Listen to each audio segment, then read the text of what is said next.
Hello and welcome to the Maine Take. My name is Dana Connors and it's my pleasure to be the host of this weekly program brought to you by the Maine State Chamber of Commerce.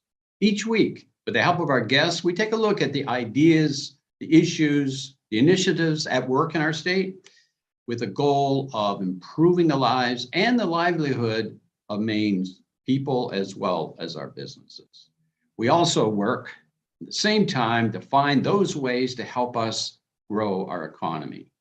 This week, we were going to look at both those issues at the national level as well as a follow-up to last week as we try to keep you up to date on the issues that we're dealing with at the state level. But we just received word a while ago that our guest for today was Congressman Jared Golden, and he has tested positive for COVID and is unable to spend time with us.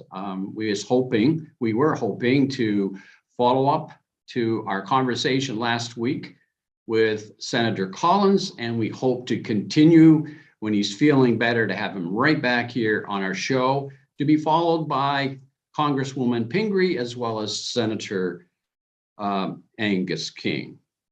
We feel that this is a very important time to stay up to date, not just on our state issues, which are close to us, but on the national issue as well. We've had a lot to deal with in these past 2 years. When you think about it, it came upon us almost 2 years ago to the day when COVID became a part of our life. Its form and various variants have continued with us. But added to that, we found that the workforce shortage, which was with us prior to the COVID, was only made worse during the COVID and continues to be a problem. Supply chain, add to that inflation and the role that gas and oil play in the prices that we're seeing at the pumps and in our homes today. But when you look at the unprovoked and the unjustified war that Russia has waged upon Ukraine, it's not just a local, a state, a national issue, it's a world issue. And Washington has a lot to do with the outcome on a number of those issues. Just think of the COVID and the programs that we've received. Think about what they can do to help us control prices by having production here in Maine. And certainly, we look at the war in Ukraine with an eye on what NATO has been able to do and must continue to do. Yes, having our delegation on a weekly basis to update us is important, and we hope to be able to continue that in the days and the programs ahead. But now, back here at home, I'm pleased to welcome back, and as I said a moment ago, I hope to have them on every week, if not all three, then at least one of them, to keep you up to breast on what's happening, what the state of affairs are as we look forward to that special day, if it is to be the day that we anticipate, the day of adjournment being April the 22nd. But here's where we are today. We've got roughly 5.5 weeks to go. Our next session, when the legislature's back in full force, is expected to be this Thursday, the 17th of March, which happens to be St. Patrick's Day. There may be some question because, as you probably have read or seen, they've experienced some water damage, principally in the tunnel, and that may or may not have an effect on this Thursday. We anticipate it'll be corrected by then, we hope. But that leaves 4 days. Tuesday and Thursday of the following 2 weeks takes us into April. There has been no schedule assigned for April yet, but leadership will let us know what that is. A lot of issues to be taken care of, a lot to be done in a short period of time, a lot of impact on a number of those issues, either positive or negative. Let's hear what our team has to say about where we are today, what the issues are front and center, and I'm pleased to begin with Peter Gore. And Peter, you can hand it off to the other two as you complete your comments. So it's all yours. Thank you, Dana, and good morning. I'm glad to be here. As you indicated, the legislature is in a push to try and complete their committee work. I think all of us have a pretty stacked week of some public hearings, but mostly work sessions and language review, as the committees try and wind down their work on the various bills that they've been assigned. This week in the Labor Committee, tomorrow in particular, they have a very full agenda because of the flooding. They postponed their work sessions from yesterday. They've added them to Wednesday, and there are additional public hearings and work sessions on Friday. A couple of the bills that we're watching, I think we touched briefly on it last week. It was Speaker Fecto's Bill 2003, the bill on affordable housing. The Speaker had a public hearing on a bill. It actually went about 8 hours last week. It was one of the longest public hearings I've been involved with a vast majority of testimony in some form of support. Even opponents of the bill indicated that affordable housing was an acute problem, not just for young people, but for just workers in general, and the need for affordable housing as a way, in part, to address our workforce shortage and getting people interested in moving to Maine and having a place to live. The Speaker's bill was the result of a commission that had met and developed these recommendations. And the recommendations were pretty much in total put into this bill. There was pushback, however, even though people acknowledged the problem with affordable housing, there was pushback, particularly from the municipalities, Maine Municipal Association, around the issue of home rule. Dana, I know your experience as a former town manager, my experience as a selectman, and I'm sure Linda's as a current town councilor in Winthrop. Home rule is a big deal in Maine. And having the state overriding what our local ordinances is a big deal. And this bill would do that. It put in place caps, municipal growth caps. It barred municipal growth caps, and it put in place a state review board which could override municipal ordinances. And that was a big deal. That was an issue, I think, for both Republicans and Democrats.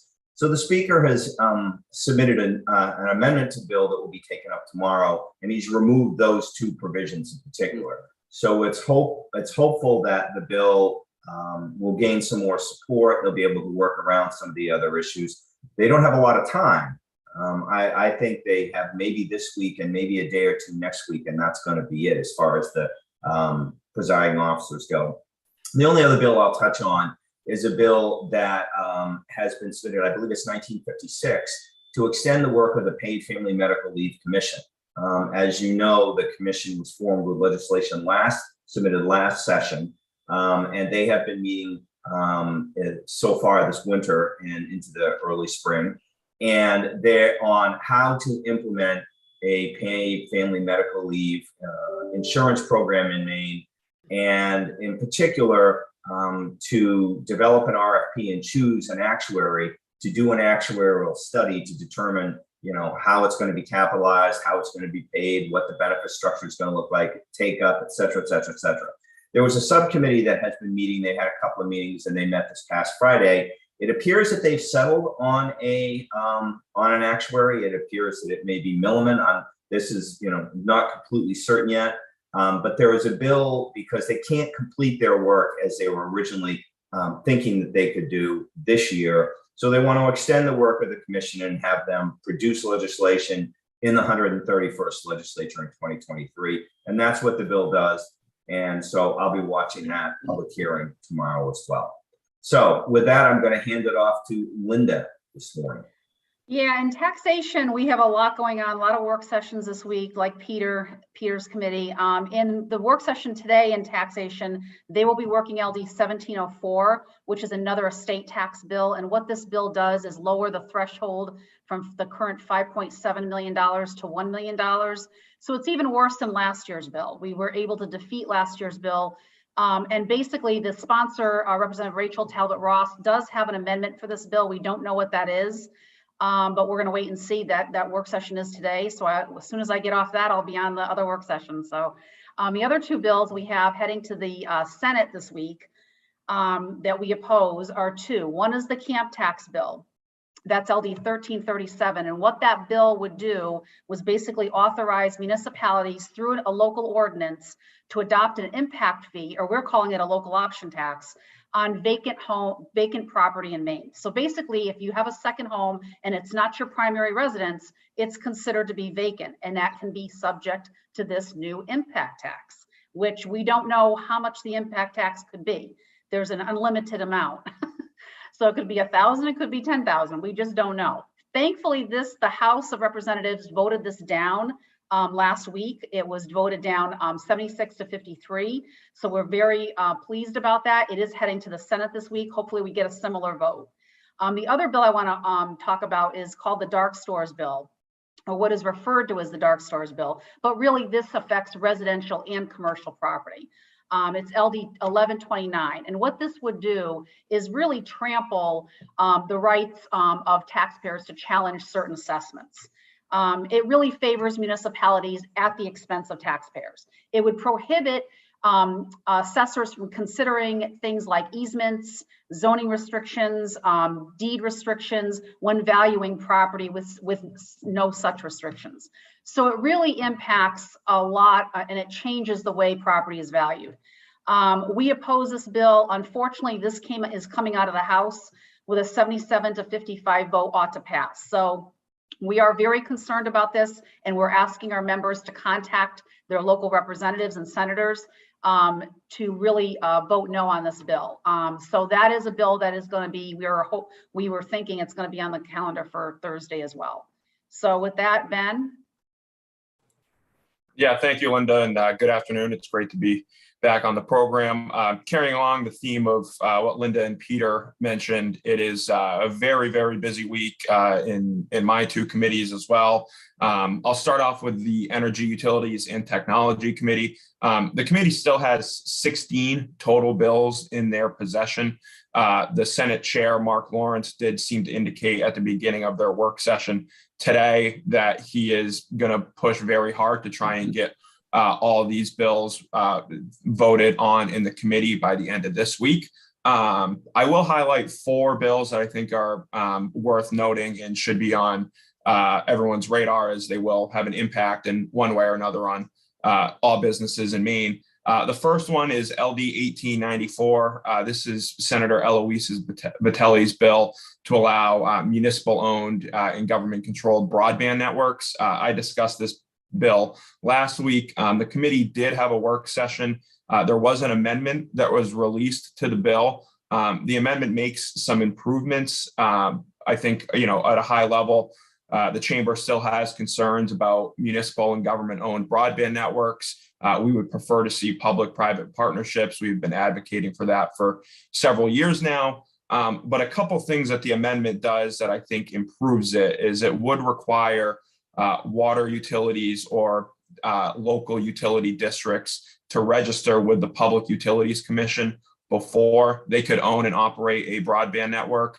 They would also have to amend their utility charter to authorize owning and operating a broadband network, which would come back to the legislature for approval. It's common that you see every year, 4 or 5 utility charters that are being amended.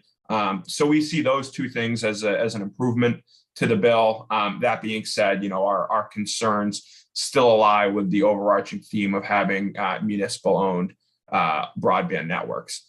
Another bill that I want to highlight that is in work session this morning and going on to this afternoon is LD 1350. This is a carryover bill also from Senator Eloise Vitelli. This bill would authorize 2 procurements of Class 1A renewable resources, which a Class 1A source is a brand new renewable project, one that currently does not exist. This was a carryover bill. The amendment shrinks the overall size of the procurement. The original form of the bill called for 15% of the retail electric sales for 1 year. The amendment shrinks it down to about 7.5%, which would be plus or minus 300-400 megawatts of new clean renewable energy coming onto the grid. So we're keeping a close eye on that one. I'm not sure if the committee is going to move it forward today or what their wishes are, but we will be monitoring and engaging on that one very closely. One other bill, another carryover. This is LD 1634. This is a bill that we oppose. The Maine State Chamber of Commerce opposes. This bill would create the Maine Generation Authority to be structured very similar to a Maine Turnpike Authority. They would issue ratepayer-backed electric bonds for renewable energy generation projects in Maine. This would be a significant shift in current policy. Currently, the way it's structured is private generation that competes in an open marketplace. This would obviously be shifting it to a publicly owned entity where the bonds would be competing in that form of generation. So, from our position, this is not really necessary. We don't have an issue right now with more affordable renewable energy being generated or answering bids that come from the Public Utilities Commission. The real issue that lies is there's an issue with the interconnection points on getting these renewable sources onto the grid in an efficient manner. So we would much rather see something that is focused on how we can modernize the grid, because that's where the real issue lies with renewable projects. And the last bill that I'll highlight in the Energy Committee is LD 1959. This is Governor Mills's transmission and distribution accountability bill. This is a bill the chamber took a neither for nor against position on this, expressing some concerns over the bill as drafted. This would require the utilities in Maine, CMP and Versant, to every quarter submit a report card to the utility district for performance reviews. If the utility were to not meet the standards put forward by the PUC for 2 consecutive quarters, they could be imposed a $1 million fine from the Public Utilities Commission. And if they were to continually not to meet these standards, it could force the sale of the utility. Now, we expressed concerns looking for a little bit more clarity around, how many quarters it would take before a sale would have to be initiated, a proceeding from the Public Utilities Commission would have to be. And then the other concerns that we raised were around the metrics that were used for the report card, as long as they were done in a objective, not subjective manner, clear metrics that the utilities would know what they have to meet. We would like to see a little bit more clarity around that. And we also think a rolling average would, over the course of a year, would be a more effective way to measure the performance. Obviously, we live in Maine. We could have 2 quarters where it's high windstorms, a lot of snow, especially in these winter months. That and the impacts of climate change have currently made it more difficult on the utilities to make sure that there are folks not losing power consistently. So we would like to hope to see some language that addresses some of those concerns. And I'm sure there'll be an amendment that is released before the work session on LD 1959, which is scheduled for work session on Friday. But it's and I'll kind of wrap it up there with those 4 bills. But again, it's just a very, very busy week with the Energy Committee. They have a lot of work to get through.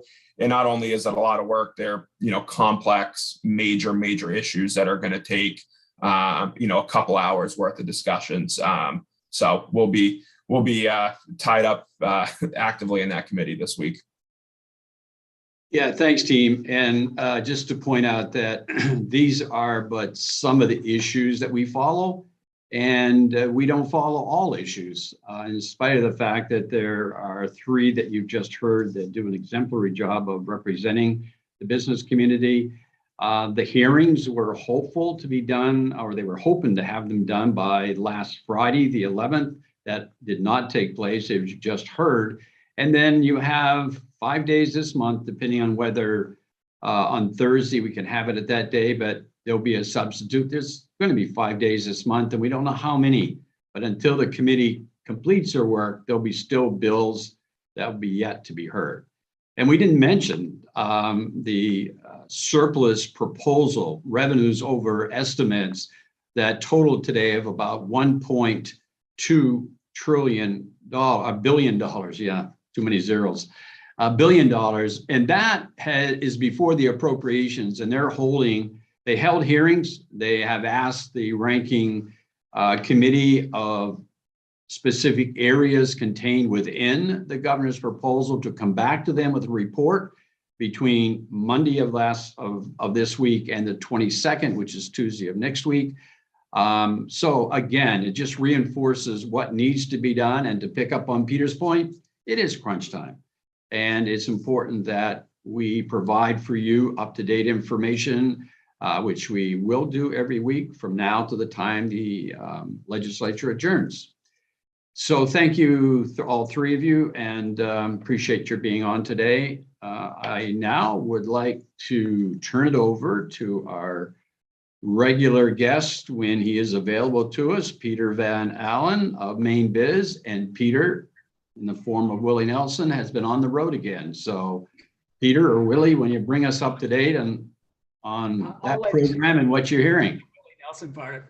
Thank you, Dane. I appreciate it. It's always a pleasure being on the Maine Take. And it feels like it's been a very interesting time. I mean, so at Mainebiz, we have been on the road a lot more than we might have been in the last 2 years, which has been great. We actually do host these on the road sessions. We skipped 2 years, so now we're back to doing them. This year we're doing 4. In past years, we've done as many as 6 of these on the road events all around the state, as we'd like to say, from Kittery to Fort Kent.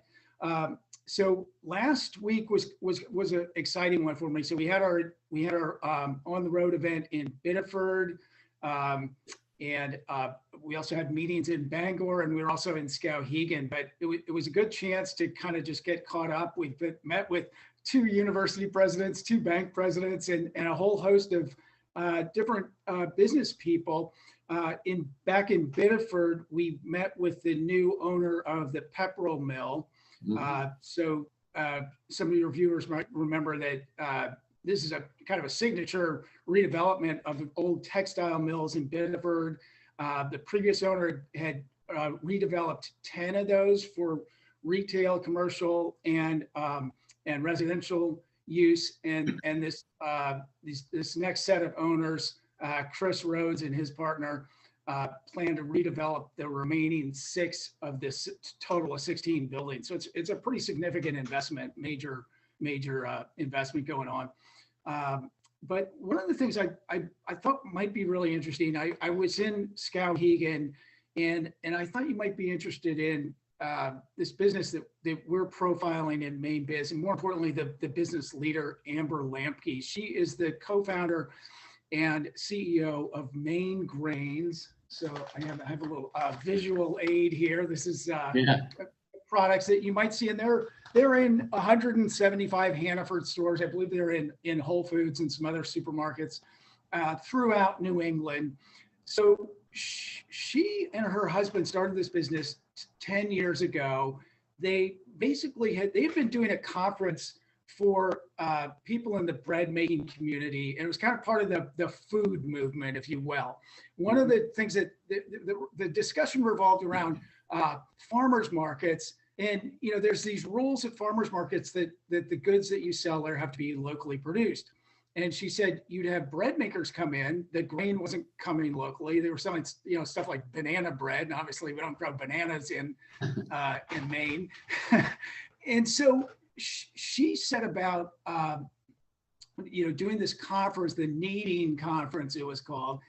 That started in 2007, and then she helped co-found the Maine Grain Alliance, because basically the situation we were in, even as there had been this great growth of other local foods in Maine, grain was not one of them. Farmers were growing winter crops in Aroostook County and different counties, rye and oats, but they were either just using it as a kind of animal feed or just selling it off cheap wherever they could find the market. There was only and then more significantly, there was no real infrastructure. There was one milling operation in northern Maine, a very small operation. So Amber Lampke set about building out the infrastructure basically, and they were able to get inexpensively the old county jail in downtown Skowhegan, which they bought from the Somerset Economic Development Corporation. And the purchase price was very low, but you can imagine outfitting an old jail with 3-foot walls was a huge undertaking. They built working with MEP, the Maine Extension Partnership.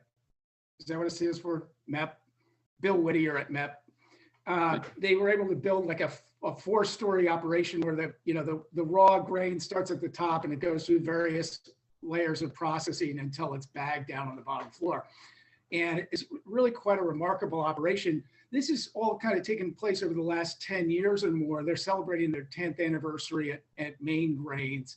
And now she's really, in addition to getting into supermarkets, in addition to the fact that during the pandemic, flour, like commercial flour, was very difficult to come by, their sales went up dramatically. At one point, they were getting 180 online orders a day and had a backlog of some 3,000 orders early in the pandemic.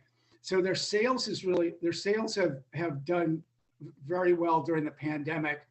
And they're now they had sales of $2.3 million and they have under 20 employees. So it's kind of a classic small business in Maine. The neat part is Amber Lampke's a real community builder. So they now have the grist mill in downtown Skowhegan. She's opened a cafe called the Miller's Table. Get it, like Miller's, like grinding, then they have a small gift shop and a place where you can buy the Maine grains. And then she recruited a cheesemaker, the Crooked Face Creamery, to open up a cheese shop next door, which is really actually still the same building. And then Amber's sister, Heather Kerner, started a pizza crust business. So all of this has kind of come together. She got a local company called Maine Wood Heat in the Skowhegan area to build this huge pizza oven in the cafe.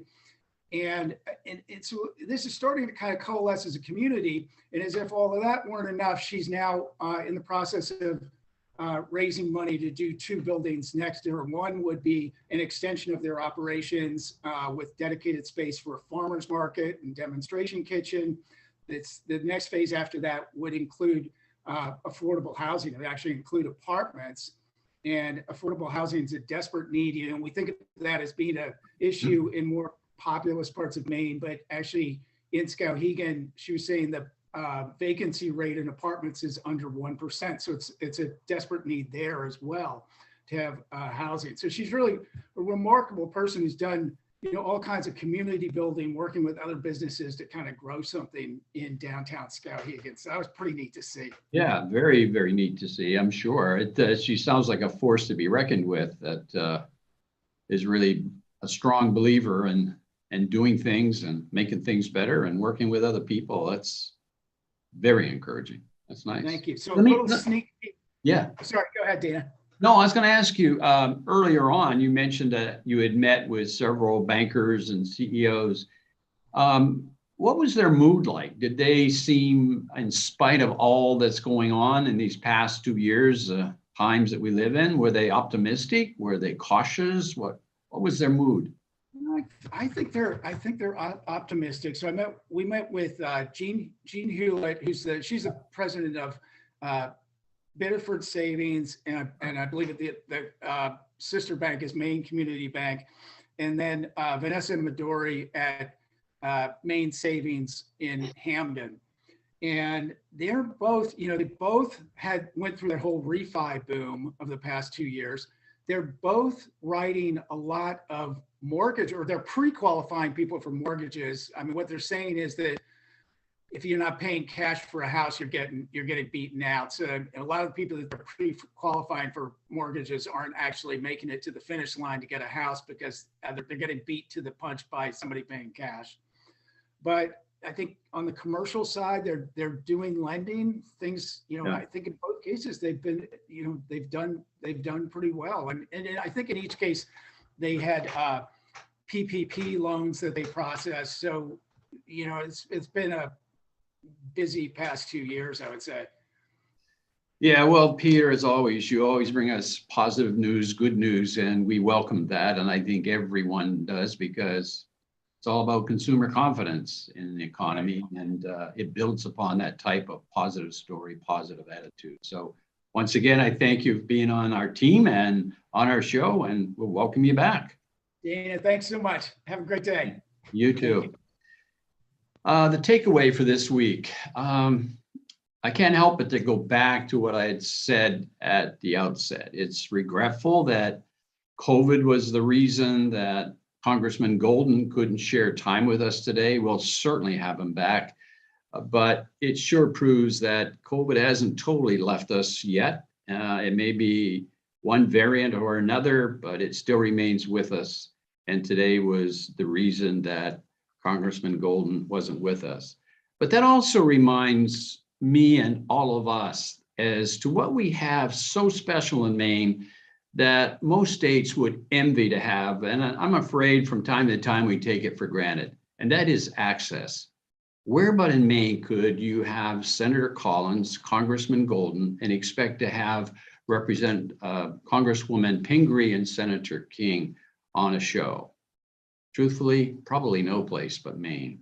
That is a gift to us, and we greatly appreciate it, particularly in the times that we're in. You think about, I mentioned it earlier, when you think of COVID, when you think of inflation, you think of the role that the various programs played. Yes, there were those who thought we created too much debt, but there were an awful lot of businesses and people that ended up being on the beneficial side of those programs. When you think of the inflation issue, when you think of the unexplained and war that Putin has placed upon Ukraine, you scratch your head in terms of not only why, but how is it going to end? Well, what we're seeing is a NATO that's come together, and Washington, who's very pivotal in that, who's really making a difference. So when we think of the challenges that we have today, Washington has a real vital role, one that reaches not just the people at the national level, but here at home, we're all affected by it. So their role, their involvement in our program is very vital. It's important in so many different ways, but fundamentally for both peace and prosperity. And those are priorities that we all seek to have for everyone. Also, we want to keep them before us in the following days, and that we promise to you we will do.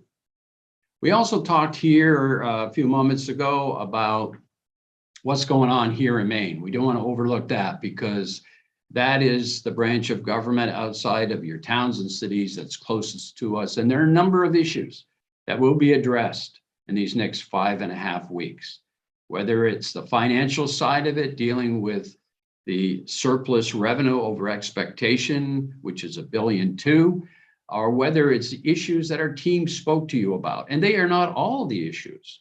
All of those will be decided one way or another. And I would leave with this comment.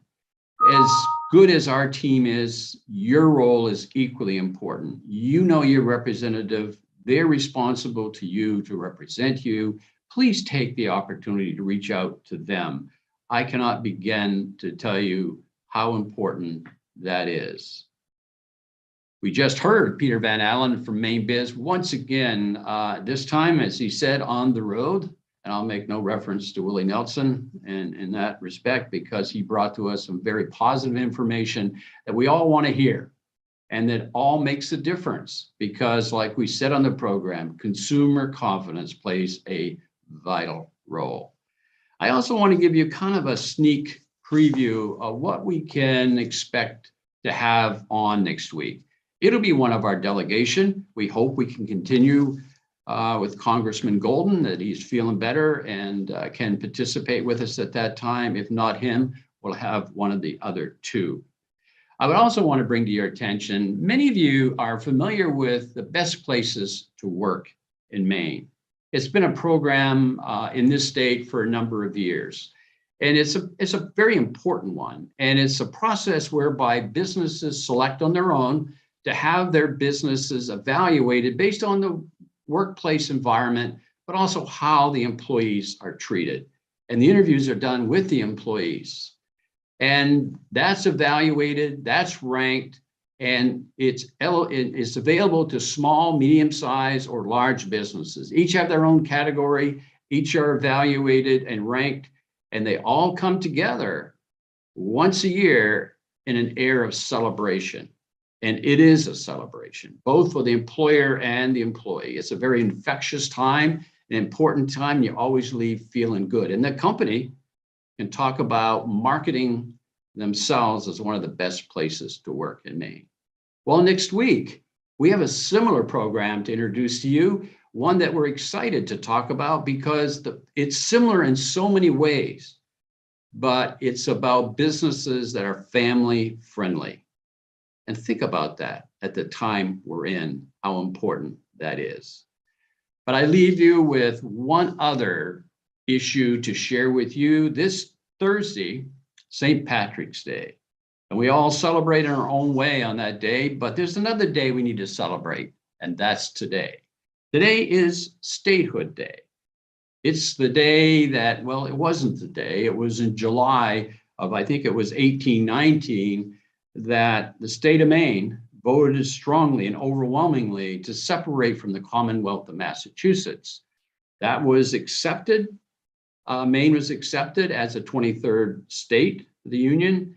And today we celebrate Statehood Day on March the 15th, because that is the day we became an independent state. It is reason to celebrate and to appreciate, because Maine is a very special place and one that we all appreciate for all that we have, that goes from the quality of life to the work ethic of our people. That is the takeaway for this week. And as we always say, as we close out the program, in a world where you can be anything, be kind. Be kind to yourself, be kind to one another. Until we see you right back here next Tuesday, stay safe, stay strong. Take care. Bye-bye.